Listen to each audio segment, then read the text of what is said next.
So today, yes, I did went to Antique Emporium. I almost got in this little Asian Oriental little table. But I don't know. I was looking at the condition and it looked like pieces of it was starting to pull apart. And you couldn't push it back up in together. So I don't know, the condition just wasn't that great. So I looked at these again, mind you, because like I said, I felt I had to save at least one of those morning brooches at Antique Emporium before they close for good. So yeah, it's starting to empty out there, but so this was marked and yeah, a pretty good amount of money, but they did went down on it. So why I picked this one, the other two had the C clasp, which means like in Dr. Lori's YouTube channel, she said that's characteristics of the Victorian and Edwardian eras. So with this is not from Victorian or Edwardian era, but this is morning. So that's a guy's hair in there. So I'm going to show you something.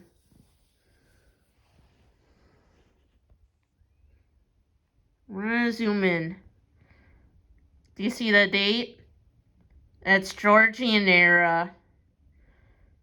So I don't know if I'm going to pronounce this right. It says John Vower died 20th of Jan 1842, age 71. So it has, like she said, that you would see in Victorian brooches right there. And right there's a tube. Alright. Come on, phone, focus. But here's another thing. Instead of a C clasp, for being from the Georgian, you have a little button mechanism. So you push that down, pulls that out, pull that in, push that up, and it's shut.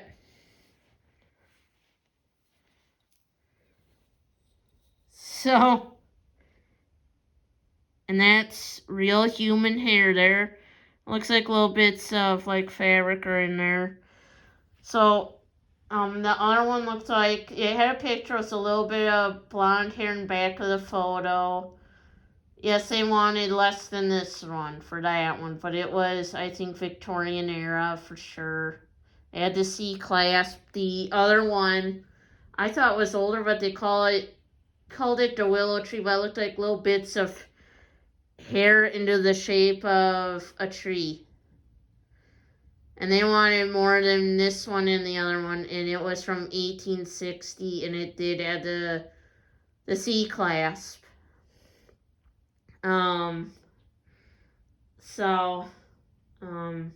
Yeah. I was surprised that they went more than 10% off on this. I was like, yay. So it's like nice that they look out for me there. But it's like I'm not going to sit there and argue. I've seen people do that since they know they're closing and they bitch them out saying that they want too much money, and it's like they'll give you a good deal so long as you be, good to them. So, and usually before I go in there, I do make sure that I count how much money I have on me so I have an idea in the back of my head. Which is always the smartest thing to do is please make sure you double check how much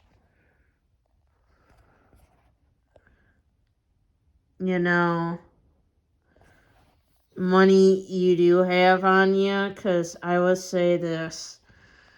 Otherwise, you might see something that you want and you might not have enough money for it. I've seen people do that in the antique emporium, and they'll literally be told, well, if you don't have enough money on you, do you have enough money on a card? And if they don't, then they get basically told, well, then you can't buy it. You know, that's usually how I do. And this is like a good tip when you go hunting for antiques, is count how much money do you have on you before you go in the store, even if it's inside your car, or you could count it before you leave the house. In your house, count your own money and say, okay, I got a budget within my means of how much money I have on me, you know.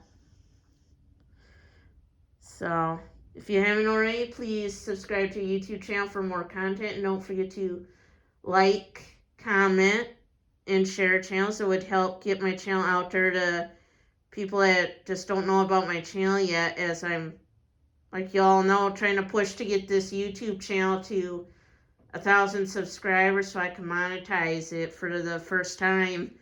And I've been doing YouTube since 2017. I mean, yeah.